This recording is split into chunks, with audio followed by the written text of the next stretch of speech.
Welcome to 99 TV. నేను బ్రహ్మనాయుడు. లేకపోతే MLA Kolikapudi కష్టాలు పాపం నిజంగా ఈయన కష్టం పగవాడికి కూడా రాకూడదు. ఈయన స్వపక్షంలో విపక్షంలా మారుతున్నాడు అనేది తెలుగుదేశం పార్టీ యొక్క శ్రేణుల యొక్క అభిప్రాయం. అయితే ఈయన మొదటి నుంచి కూడా ఒక పోరాట పటిమని పుణికిపుచ్చుకున్నటువంటి వ్యక్తి మరి కొలికపూడి శ్రీనివాస్ గారు. సో ఎక్కడన్నా ఫైట్ చేయాలనేటువంటి ఆలోచనలో ఉంటారు. సో అమరావతి రైతుల కోసం మరి అమరావతి ఉద్యమాన్ని ఈయన కూడా భుజాన ఎత్తుకున్నాడు. సో ఆయన తలపాగకున్న ఈ టవల్ చూడవచ్చు, ఇది అమరావతి రైతుల కోసం ఆయన చుట్టినటువంటి తలపాగా అనాలి. సో అంత కమిట్మెంట్గా ఉంటాడు కొలికపూడి శ్రీనివాస్ గారు. కాబట్టే తెలుగుదేశం పార్టీ కొలికపూడి శ్రీనివాస్ గారికి మరి తిరువూరు అసెంబ్లీ సీట్ని కేటాయించింది. మరి తెలుగుదేశం పార్టీ సపోర్ట్ చేసింది. కూటమి వేవ్లో మరి ఆయన దాదాపు 20,000 ఓట్ల మెజార్టీతోటి కొలికపూడి శ్రీనివాసరావు గారు ఎమ్మెల్యే అయ్యారు. ఇదే తిరువూరు నియోజకవర్గం కనుక ఒకసారి చూస్తే 2004, 2009, 2014, 2019 వరుసగా 4 ఎన్నికలు అంటే 20 సంవత్సరాల పాటు తెలుగుదేశం పార్టీ అక్కడ గెలవలేకపోయింది. ఎందుకంటే 2014లో కూడా మంచి వేవే టీడీపీకి, కానీ గెలవలేకపోయింది అక్కడ. సో 2024లో కొలికపూడి శ్రీనివాసరావు గారు 20 సంవత్సరాల తర్వాత తెలుగుదేశం పార్టీ జెండా ఎగరేశారు. దీనికి ఆయన కృషి ఉంది. అందులోనూ తిరువూరు నియోజకవర్గంలో ఉన్నటువంటి తెలుగుదేశం పార్టీలో ఉన్నటువంటి ఎంతోమంది చాలామంది పెద్దలు ఉన్నారు, సీనియర్లు ఉన్నారు, ఆర్థికంగా బలంగా ఉన్నటువంటి చంద్రబాబు నాయుడు గారి సామాజిక వర్గం కూడా అక్కడ ఉంది. కాబట్టి కొలికపూడి గారికి ఆ గెలుపు చాలా ఈజీగా సాధ్యమైందని చెప్పుకోవచ్చు. అయితే ఇటీవల కాలంలో కొలికపూడి గారికి చాలా కష్టాలు వచ్చిన పరిస్థితి ఉంది. ఆయన మరి ప్రభుత్వంలో జరుగుతున్నటువంటి అవకతవకలు ఏదైనా ఉన్నాయా, నియోజకవర్గంలో ఏదైనా సమస్యలు ఉంటే ఆయన తన గొంతును బలంగా విప్పుతున్నటువంటి పరిస్థితి ఉంది. ఇకపోతే ఆ వారం రోజుల క్రితం కనుక చూస్తే పెద్దిరెడ్డి రామచంద్రారెడ్డిని కొలికపూడి శ్రీనివాసరావు గారు ఒక సందర్భంలో కలిసి పలకరించుకున్నటువంటి వీడియో బయటికి రావడంతో తెలుగుదేశంలో ఉన్నటువంటి కొలికపూడికి వ్యతిరేకంగా ఉన్నటువంటి మరొక టీడీపీలో ఉన్నటువంటి తిరువురులో ఉన్న మరొక వర్గం ఆయన మీద దుష్ప్రచారం చేసింది. అయితే ఇది హైదరాబాదు నుంచి మరి కొలికపూడి శ్రీనివాస్ గారు తిరుపతి వచ్చినటువంటి విమానంలోనే పెద్దిరెడ్డి రామచంద్రారెడ్డి గారు కూడా అదే విమానంలో వచ్చారంట. మరి తిరుపతి ఎయిర్పోర్ట్లో మరి విమానం దిగి బయటకు వచ్చేటప్పుడు వాళ్ళిద్దరు కూడా పలకరించుకున్నటువంటి సంభాషణ కరెక్ట్గా 7 సెకండ్లు మాత్రమే ఉంటుంది. ఆయన నమస్కారం పెట్టాడు, ఈయన నమస్కారం పెట్టాడు, అంతే, అంతవరకే. సో దీన్ని తిరువూరు నియోజకవర్గంలో ఉన్నటువంటి తెలుగుదేశం పార్టీలో ఉంటున్న మరొక వర్గం దీన్ని బూచిగా చూపించి కొలికపూడి శ్రీనివాసరావు గారు పెద్దిరెడ్డి రామచంద్రారెడ్డి గారితో ఏదో మంత్రాలు జరుపుతున్నాడు, సో మొత్తానికి ఆయన దగ్గర ఏదో లబ్ధి పొందాలనుకుంటున్నాడు. ఆనాడు వైసీపీలో రఘురామకృష్ణరాజు గారు ఏ విధంగా అయితే తిరుగుబాటు చేశాడో తెలుగుదేశంలో కూడా కొలికపూడి శ్రీనివాసరావు గారు అదే విధంగా తిరుగుబాటు చేస్తాడు అనేటువంటిది తెలుగుదేశంలో ఈయనకి గిట్టనటువంటి ఒక వర్గం అయితే ప్రచారం చేసింది. ఆ ప్రచారం రాష్ట్ర వ్యాప్తంగా స్ప్రెడ్ అయ్యడంతో మరి టీడీపీ మొత్తం కూడా సోషల్ మీడియా బగ్గుమంది కొలికపూడి మీద. సో అంతకుముందు నుంచి ఆయన మీద కొన్ని చిన్న నెగిటివ్స్ వచ్చాయి. కొన్ని దగ్గర కొన్ని విషయాల్లో కార్యకర్తలను ఏదో దూషించాడని, సో మొత్తానికి కొంత నెగిటివిటీని అయితే ఆయన మూట కట్టుకున్న మాట వాస్తవం. అయితే మొదటి నుంచి కాస్త ముక్కుసూటిగా మాట్లాడేటువంటి వ్యక్తి కావడంతో ఆయనకి ఈ కష్టాలన్నీ తెచ్చిపెట్టినాయి. అయితే దీనికి సంబంధించి చంద్రబాబు నాయుడు గారు కూడా పిలిచి కొలికపూడి శ్రీనివాసరావు గారితో చాలాసేపు మాట్లాడారు.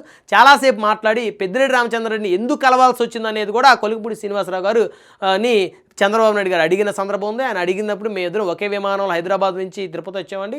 సో ఎదురుపడిన సందర్భంలో నేను నమస్కారం అని చెప్పాను, బాగున్నారా అంటే నేను నమస్కారం పెట్టాను, ఆయన ప్రతి నమస్కారం చేశాడు. కరెక్ట్గా 7 నుంచి 10 సెకండ్లు మాత్రమే మేమిద్దరం ఆ డిస్కషన్ ఉంటుంది. సో జస్ట్ అంటే క్యాజువల్గా పలకరింపు మాత్రమే, కానీ ఎలాంటి సంభాషణ జరగలేదు. కావాలంటే మీరు ఆ వీడియోలు కానీ సీసీటీవీ ఫుటేజ్లు కానీ మీరు తెప్పించుకొని చూడొచ్చు అని చెప్పేసి చంద్రబాబు నాయుడు గారికి ఈయన వివరణ ఇచ్చారు. సో అయితే చంద్రబాబు నాయుడు గారు అయితే కొంత సంతృప్తి వ్యక్తం చేస్తూ కాస్త అసంతృప్తిని కూడా వ్యక్తం చేస్తున్నారంట. ఎందుకంటే కొరకరాన కొయ్యిగా తయారవుతున్నాడు కొలికపూడి శ్రీనివాసరావు గారు తెలుగుదేశం పార్టీలోని. మళ్ళీ నిన్న మొన్న కనుక చూస్తే అమరావతి పరిసర ప్రాంతాల్లో రోడ్లు బాగలేవు అని చెప్పేసి కూడా ఈయన చాలా బలంగా తన గలాన్ని వినిపిస్తూ ఉన్నాడు. రోడ్డు ఎక్కిన పరిస్థితి అంటే ఒక అధికార పార్టీ ఎమ్మెల్యే ప్రభుత్వం పనితీరును కనుక ఎండగడుతూ ప్రత్యేకించి అధికారుల పనితీరును కనుక ఎండగడుతూ ఆయన ముందుకు కదిలితే ఖచ్చితంగా కష్టాలను సమస్యలను ఎదుర్కొనేటువంటి పరిస్థితులు ఉంటాయి. ఎందుకంటే గతంలో కూడా చాలామంది కొంత ముక్కుసూటిగా వ్యవహరించేటువంటి శాసనసభ్యులు అధికార పార్టీకి సంబంధించి ఉన్న ఎమ్మెల్యేలే అధికారుల మీద మరి తిరగబట్టం, లేకపోతే ప్రభుత్వంలో కొంతమంది మంత్రుల యొక్క పనితీరు మీద అధికార పార్టీలో ఉన్న ఎమ్మెల్యేలు తిరగబట్టం ఏదైతే ఉందో వారి కష్టాలు తెచ్చాయని చెప్పుకోవచ్చు. సో కాబట్టి కొలికపూడి గారికి కూడా ఇప్పుడు అవే కష్టాలు ఉన్నాయి. ఇప్పుడు ఆయన ముందు చాలా సవాళ్ళు ఉన్నాయి. అందులోని తిరువూరు నియోజకవర్గంలో చంద్రబాబు నాయుడు గారి సామాజిక వర్గం చాలా బలమైనటువంటి సామాజిక వర్గం. సో కాబట్టి వారందరి యొక్క సహకారంతోనే కొలికపూడి శ్రీనివాసరావు గారు అక్కడ ఎమ్మెల్యేగా గెలిచారనేటువంటి మాట వాస్తవం. ఆ తర్వాత ఈయన ఆ సామాజిక వర్గానికి ఈయనకి కాస్త గ్యాప్ ఏర్పడింది. సో ఇప్పుడు ఆ గ్యాప్ని చంద్రబాబు నాయుడు గారు కూడా ఫిల్ చేయలేకపోతా ఉన్నారు. అక్కడ తిరువూరు నియోజకవర్గంలో ఉన్నటువంటి చంద్రబాబు నాయుడు గారి సామాజిక వర్గం మొత్తం కూడా అందులో చాలా వరకు మెజారిటీ కొలికపూడి శ్రీనివాసరావు గారి యొక్క నాయకత్వాన్ని తీవ్రంగా విమర్శిస్తుంది.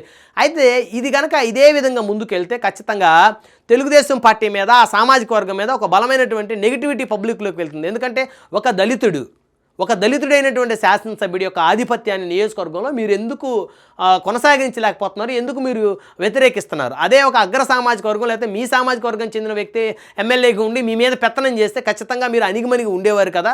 ఒక దళితుడు ఎమ్మెల్యేగా ఉన్నాడని, అతను ఎమ్మెల్యే హోదాని, ఎమ్మెల్యే దర్పాన్ని ప్రదర్శిస్తున్నాడని చెప్పేసి మీరు అతని మీద దుష్ప్రచారం చేసేటువంటి కుట్రకి ఎందుకు తెరదించుతున్నారని చెప్పేసి రానున్న రోజుల్లో సామాన్య ప్రజానీకమే మరి తిరువూరులో ఉన్నటువంటి టీడీపీ పెద్దల్ని ప్రశ్నిస్తుంది అనేటువంటి మాట వాస్తవం.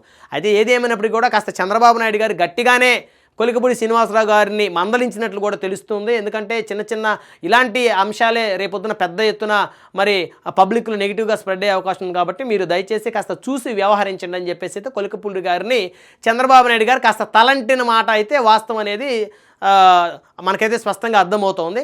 సో మొత్తానికి తాను ఎంతో ఇష్టపడి వచ్చినటువంటి తెలుగుదేశం పార్టీలో ఈరోజు కొలికపూడి శ్రీనివాసరావు గారు అస్త కష్టాలు అనుభవిస్తున్నటువంటి మాట అయితే వాస్తవం. ఎందుకంటే ఆయన అమరావతి ఆ రోజు ఎవరూ మాట్లాడలేనటువంటి క్రమంలో చర్చా వేదికలో కూర్చొని ప్రతిరోజు జగన్మోహన్ రెడ్డి గారిని వ్యతిరేకంగా వైసీపీ యొక్క ఆనాటి వైసీపీ ప్రభుత్వం యొక్క లోపాలను, ప్రజా వ్యతిరేక విధానాలను ఖండిస్తూ మరి పెద్ద ఎత్తున గళాన్ని వినిపించినటువంటి ఒక ఉన్నత విద్యావంతుడైనటువంటి కొలికపూడి శ్రీనివాసరావు గారు ఈరోజు తాను ఏ పార్టీలో అయితే ఇష్టపడి జాయిన్ అయ్యి ఏ పార్టీ నుంచి పోటీ చేసి ఎమ్మెల్యే అయ్యాడు అదే పార్టీకి చెందినటువంటి ఆ సామాజిక వర్గం యొక్క ఆ ఆగ్రహానికైతే ఆయన గురవుతున్నట్టయితే స్పష్టంగా అర్థమవుతుంది. సో మొత్తానికైతే తెలుగుదేశం పార్టీ అధిష్టానం అయితే కొలికపూడి శ్రీనివాసరావు గారి యొక్క చర్యలు, ఆయన తీరు మీద అయితే కాస్త అసంతృప్తిగా ఉన్నటువంటి మాట వాస్తవం.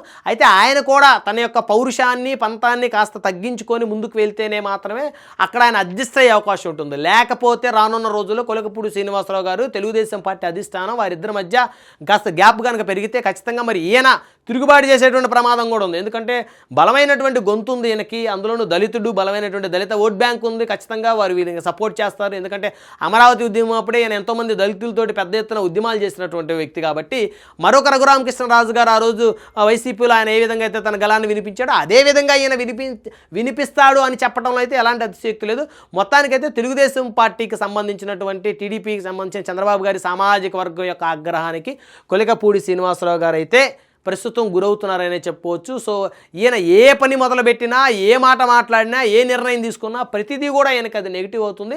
సో నిన్న మొన్నటి వరకు కూడా వైసీపీ అధిష్టానంతో కొలికపూడి శ్రీనివాసరావు గారు టచ్లో ఉన్నారని చెప్పేసి ఈయన మీద నెగిటివ్గా స్ప్రెడ్ చేసినటువంటి, ప్రచారం చేసినటువంటి వ్యక్తులు ఎవరైతే ఉన్నారో వారికి పెద్దిరెడ్డి రామచంద్రారెడ్డి గారిని ఎయిర్పోర్ట్లో ఈయన పలకరించడంతో వారికి మరికాస్త బలం చేకూరింది వారి వాదనకి అనేది కూడా బలంగా వినపడుతుంది.